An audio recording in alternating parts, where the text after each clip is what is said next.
Bonjour, j'espère que vous avez bien dormi. Moi, la nuit était difficile. Toute la nuit, je perds encore cette espèce de colle qui détruit mes cheveux, ma peau, mes dents, mon visage, enfin, mon corps tout entier. Euh, je voulais remercier mon petit groupe de Fées Rebelles. C'est grâce à elle que tout a commencé il y a quelques semaines, quand une amie a pété un plomb parce que j'étais convoquée au commissariat pour des faux documents. Parce que depuis un an, je cherche toute seule, symptôme par symptôme, ce que j'ai. Et c'est un monsieur très gentil qui m'a dit, tapez du poing sur les tables et racontez votre histoire. Donc depuis quelques semaines, c'est ce qu'on fait. Et je commence à peine les vidéos. Euh, Elles ont mis en place une cagnotte en ligne, des demandes d'aide. J'ai la maraude qui vient me livrer tous les week-ends à manger, parce que vu que je ne peux plus travailler, on survit avec mon fils, enfin avec mes enfants, mais mon fils m'aide financièrement avec son petit salaire d'apprentissage et mon petit salaire à moi. Je suis employée de mairie, le maire ne fait pas grand-chose, alors que j'ai eu beau lui écrire pour lui dire comment on était empiré. Et voilà, elles ont mis en place Elles ont écrit plusieurs messages aux médias, France 3, Nice Matin. Elles ont envoyé un message à Hanouna aussi. Pour l'instant, pas de retour. Ni ce matin, je sais qu'elles ont dû envoyer à peu près chacune. Elles sont 4 petites fées rebelles ou 6, je ne sais plus, euh, à se battre. Donc je les remercie. Pour ce qui est de mes selles de novembre, digestion des fibromusculaires normales, mais des selles d'évacuation ralentie avec sécheresse terminale. Bonne digestion des graisses, mais l'absorption légèrement insuffisante. Poids des selles très faible, entraîne un débit abaissé. Le pH d'acide sont évocateurs d'une fermentation colique anormale des graisses non absorbées ou d'un stars au niveau du calvium ou du côlon. Ça, c'était novembre. J'ai montré ces analyses. Ça dérange personne. J'ai ma paupière qui ne fonctionne plus. Elle est dure comme de la pierre. Et elle me fait très très mal. On me dit que j'ai toujours ces infections qui passent pas. Mon sourcil continue à s'effriter. Il y a une médecin quand même qui a osé me dire mais ils sont bien symétriques, vos sourcils. Alors si vous trouvez ça symétrique, je pense qu'elle a besoin de lunettes, surtout qu'elle était ophtalmo. Je précise, hôpital de Grasse, une femme qui m'a pris de haut en me disant d'aller me faire enfermer en psychiatrie, et c'est pas la seule, hein. J'en ai eu beaucoup comme ça.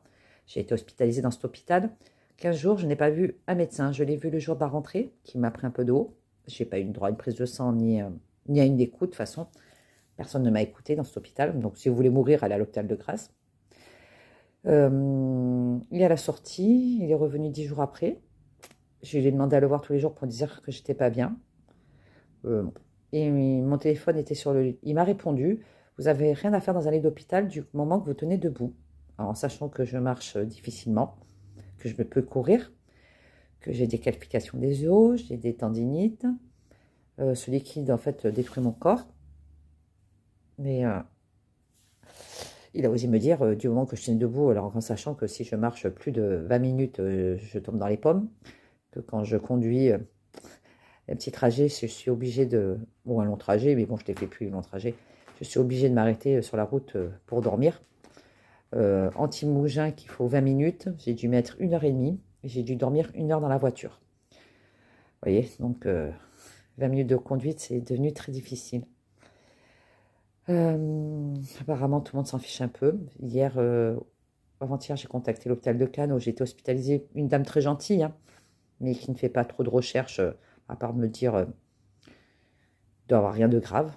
Donc, surtout qu'elle voit mon état se dégrader, parce que je lui avais écrit au culot il y a un an, je crois, maintenant. Et elle voit mon état se dégrader, mais bon, voilà. Donc, tous les médecins sont un peu en colère après moi pour mes faux documents, mais en même temps, j'essaie de sauver ma peau. Donc, soit ils sont... Je pensais que les médecins étaient là pour soigner les gens. Voilà. Mais bon, apparemment, je me suis trompée. Pour ce qui est de mes analyses du mois d'avril, j'ai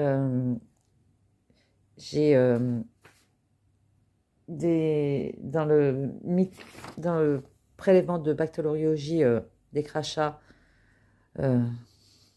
c'est positif, ici. Mais bon, ça gêne personne non plus, apparemment.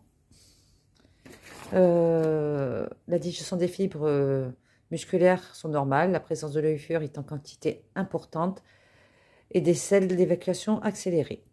La présence de levure importante évoque un contexte de mycose digestive. Voilà. Donc, vous voyez, c'est jamais pareil. C'est ma vie. Ces infections aux yeux, ça doit faire 2 ans que je les soigne avec cette sécheresse oculaire. Allez, une colle. Espèce de truc tout gluant qui ressemble à une colle, qui a un goût de graisse, d'huile, que je crache depuis 2 ans. J'en ai dans le laryngé, la pneumologue en avait trouvé, j'en ai dans les poumons, avec une inflammation des poumons. Personne ne sait d'où ça vient. Pour elle, c'était ORL ou gastro, mais apparemment les gastro me disent que c'est pas gastro et les ORL me disent que c'est pas ORL. Les neurologues me disent que c'est pas neurologique, donc à un moment, en fait, ce liquide doit sortir de quelque part de mon corps. Après, il reste quoi? Il reste la peau et les yeux. Donc bon, je suis pas docteur, hein, mais bon. Voilà, en gros, ma journée, ma nuit. Mes enfants sont très malheureux parce que je peux plus m'occuper d'eux. Ils sont là. Des chouettes gosses. Mais malgré que ma fille, du coup, est très malheureuse et que mon fils est en mode rébellion. Ma fille aussi, d'ailleurs. Elle en veut un peu la terre entière. Voilà. Voilà ma vie. J'espère que quelqu'un m'écoutera et pourra m'aider. Merci beaucoup.